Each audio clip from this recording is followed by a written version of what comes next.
te raconter l'histoire d'un bateau. Ce bateau appartient aux amis de Jésus. Ils sont marins-pêcheurs et le soir, à la nuit tombée, ils prennent leur barque, leur filet, leur rame et partent sur le lac pour pêcher. En général, ils pêchent toute la nuit et le matin, ils arrivent au port avec leurs caisses pleines de poissons et comme ça, ils peuvent vendre toute leur pêche. Mais aujourd'hui, ils embarquent avec Jésus. Oh, Jésus n'est pas marin-pêcheur, il est charpentier, c'est pas du tout la même chose. Ce qui fait qu'il fait confiance à ses amis. Toute la journée, il a travaillé avec des gens. Il a raconté des histoires, il l'a guéri, il les a consolés.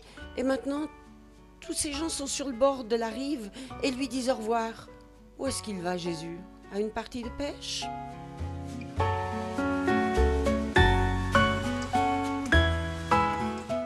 Il est fatigué de sa journée de travail. Alors, comme c'est pas lui qui s'occupe de ramer, comme c'est pas lui qui s'occupe de tendre la voile, il va se coucher au fond du bateau pour une petite sieste. Il prend sa couverture, son coussin et il s'endort. Il s'endort d'autant mieux que le lac est tranquille, il est calme. Il y a des petites vagues qui le bercent et Jésus s'endort.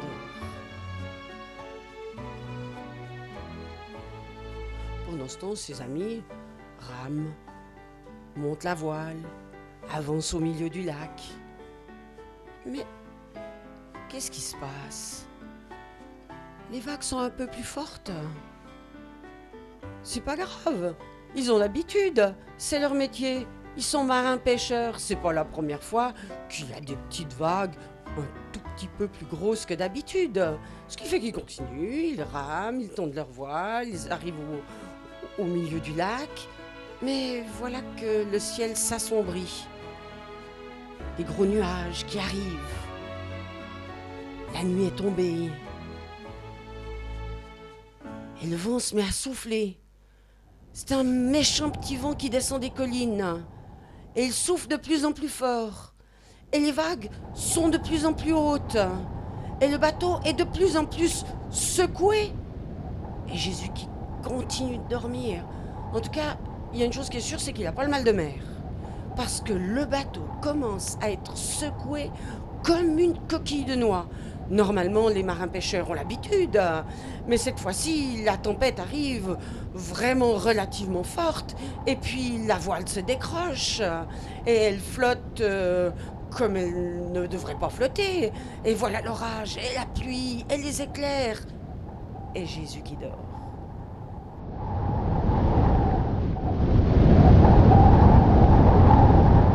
Les amis de Jésus, ces bons marins-pêcheurs qui ont l'habitude du lac quand il est tranquille, mais quand il y a aussi beaucoup de vagues.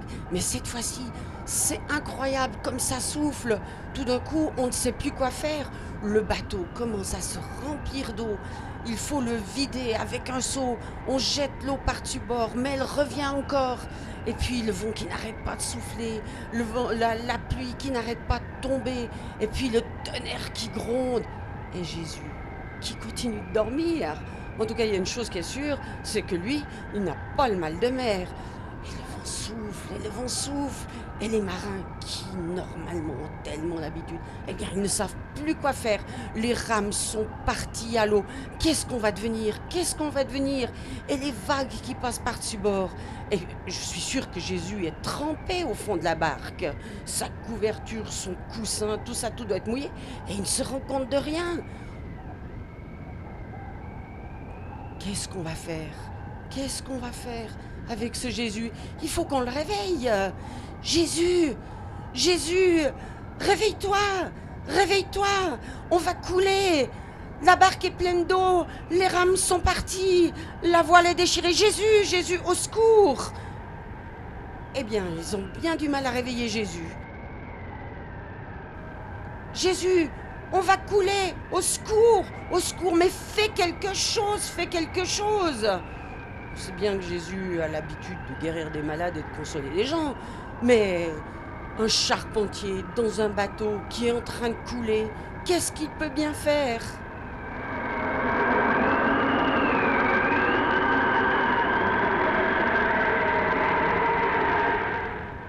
Et le vent qui continue, et les vagues qui débordent, et le bateau qui part à la dérive, et la pêche qui est fichue, et Jésus qui a tellement de mal à se réveiller. Les amis de Jésus sont complètement affolés. Qu'est-ce qu'il faut faire? Sauter par-dessus bord, partir à la nage? Mais c'est l'horreur, c'est impossible. On va se noyer, on va mourir. Enfin, Jésus se lève. Il se lève, il se frotte les yeux et il se met debout à l'avant du bateau. Je suis sûre qu'il est obligé de se cramponner un petit peu quand même, puisque le vent est tellement violent, les vagues qui passent par-dessus bord, qui le mouillent, il a sans doute les pieds dans l'eau et il regarde. Et il regarde ce vent, cet orage, cette pluie. Et il regarde ces vagues qui envahissent tout. Et en voyant le vent et l'orage, il dit: le vent, tais-toi. Et